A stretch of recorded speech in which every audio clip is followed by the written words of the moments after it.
Now, kind of to wrap things up here, I want to talk a little bit about nutrient timing for maximal fat loss. And that's timing your meals and nutrients to maximize fat loss and weight loss. But these principles also work for you if you're working on building muscle mass. This will just help keep you leaner while you're working on gaining weight and building muscle. So, nutrient timing, particularly for endomorphs and mesomorphs, is super, super important.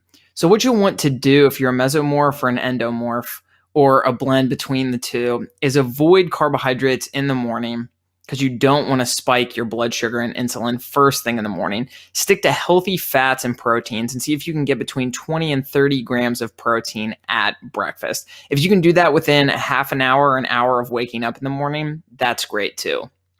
Save the majority of your carbohydrate intake for after your workout or around your workout. And that will help your body use those starches to build muscle instead of storing those calories as fat.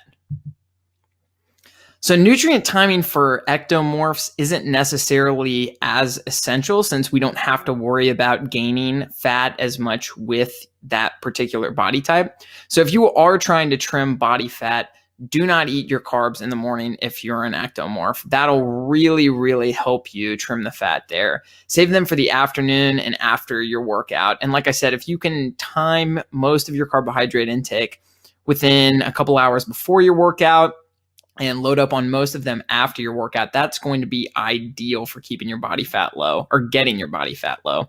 If you're trying to maintain or gain weight, you can eat carbohydrates at every meal if you're an ectomorph, and I would totally recommend that unless your doctor says otherwise.